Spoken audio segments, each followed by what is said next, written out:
বাজার যখন খুব বেশি ওঠানামা করে তখন আমরা অনেকে একটু নিরাপদ বিনিয়োগের পথ খুঁজি, তাই না? একদম মনে হয় যে ঝুঁকিটা যদি একটু কমানো যায় আবার মোটামুটি একটা রিটার্নও আসে। ঠিক। তো আজ আমরা এই রকমই একটা অপশন নিয়ে একটু গভীরে যাব, ব্যালেন্সড অ্যাডভান্টেজ ফান্ড বা অনেকে যাকে বিএএফ বলে। হ্যাঁ, বিএএফ নামটা বেশ শোনা যাচ্ছে আজকাল। তো চলুন দেখি এই ফান্ডগুলো আসলে কিভাবে কাজ করে আর এখনকার বাজারে এগুলো কতটা কাজের হতে পারে। নিশ্চয়ই। এর মূল আইডিয়াটা কিন্তু বেশ ইন্টারেস্টিং। মানে এটা বাজারের অবস্থার সাথে সাথে নিজের অ্যাসেট অ্যালোকেশন মানে ইকুইটি আর ডেপ্টের অনুপাতটা নিজেই বদলে ফেলে। আচ্ছা, নিজেই বদলে ফেলে মানে অটোমেটিক্যালি? হ্যাঁ, অটোমেটিক্যালি এটাই এর মূল আকর্ষণ। মানে ব্যাপারটা হলো বাজার যখন খুব তেজি ওপরে উঠছে তখন কি ইকুইটিতে বেশি টাকা ঢালে? ঠিক ধরেছেন, তখন ইকুইটিতে বিনিয়োগ বাড়িয়ে দেয় হয়তো 70-80% পর্যন্ত। আবার যখন মনে হয় বাজার খুব বেড়ে গেছে, ঝুঁকি বাড়ছে বা বাজার পড়তে শুরু করেছে, তখন ইকুইটি কমিয়ে দেয়। একদম। তখন ইকুইটি থেকে টাকা বের করে এনে ডেপ্ট বা ওই জাতীয় কম ঝুঁকির জায়গায় রাখে। হয়তো ডেপ্টই তখন 70-80% হয়ে গেল। বাহ, তার মানে বিনিয়োগকারীকে ওই রোজকার বাজার দেখে সিদ্ধান্ত নেবার চাপটা নিতে হচ্ছে না? না, ওই মার্কেট টাইমিংয়ের যে একটা বিশাল চিন্তা থাকে সেটা অনেকটাই কমে যায়। এটা নতুন বিনিয়োগকারী বা যারা নিয়মিত বাজার ট্র্যাক করতে পারেন না তাদের জন্য বেশ সুবিধার। এটা তো একটা বড় প্লাস পয়েন্ট। আর কি সুবিধা আছে? ঝুঁকি কমানোর কথা তো আপনি বললেনই। হ্যাঁ, ঝুঁকি তো কমেই, বিশেষ করে যদি আপনি 100% ইকুইটি ফান্ডের সাথে তুলনা করেন। বাজারের পতনের সময় এই ফান্ডগুলো তুলনামূলকভাবে কম ক্ষতিগ্রস্ত হয়। আচ্ছা। আর একটা বড় সুবিধা হলো ট্যাক্সের দিকটা।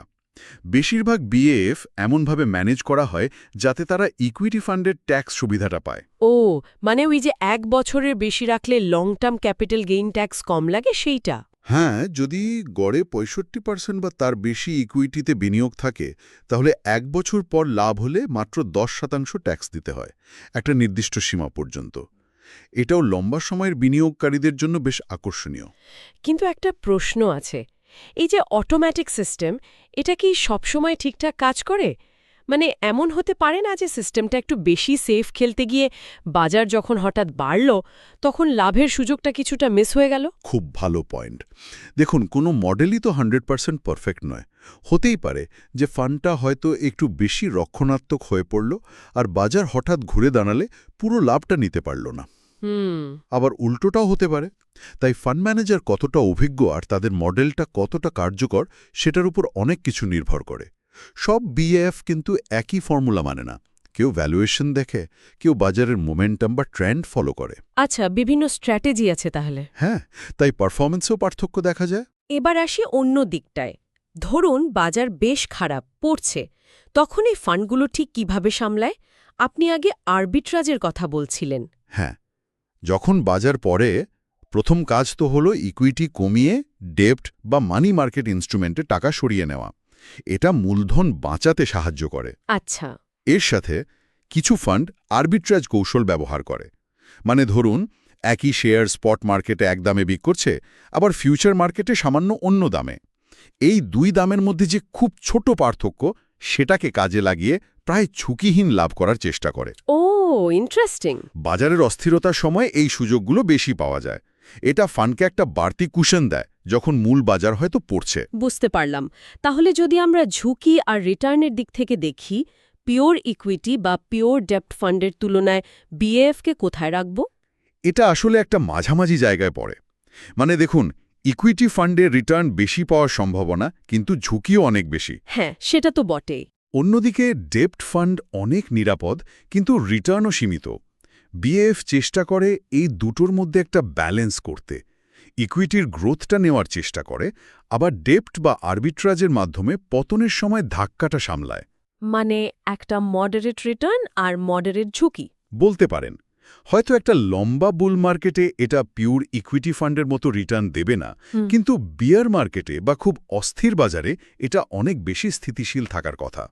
সাধারণত এর ঝুঁকি ইকুইটি ফান্ডের চেয়ে কমই হয়। এখন যদি ভবিষ্যতের দিকে তাকাই, অনেকেই বলছেন যে সামনের দিনগুলোতেও বাজারে বেশ অনিশ্চয়তা থাকতে পারে।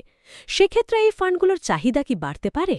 দেখুন, যখন বাজারের দিক বোঝা মুশকিল হয় বা খুব বেশি ওঠানামা করে, তখন এই ধরনের ডাইনামিক অ্যাসেট অ্যালোকেশন ফান্ডগুলোর প্রাসঙ্গিকতা কিন্তু বেড়ে যায়। হুম। কারণ তখন ওই অটোমেটিক ঝুঁকি কমানোর ব্যাপারটা খুব কাজে দেয়।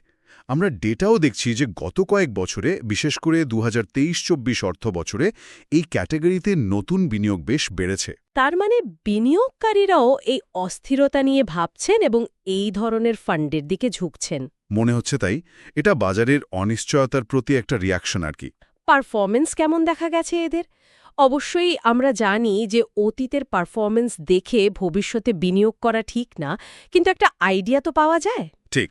যেমন ধরুন 2020 থেকে 2024 এই সময়টার কথা যদি ভাবি, এর মধ্যে তো কোভিডের বড় পতনটাও ছিল। হ্যাঁ, ছিল তো। সেই সময় কিছু ভালো বিএএফ কিন্তু বছরে 10-12% বা তারও বেশি রিটার্ন দিয়েছে এবং অন্যান্য ইকুইটি ফান্ডের তুলনায় অনেক কম পড়েছে, স্থিতিশীলতা দেখিয়েছে। আচ্ছা, তার মানে খারাপ সময়ে এরা কিছুটা হলেও ভালো পারফর্ম করেছে। তুলনামূলকভাবে হ্যাঁ।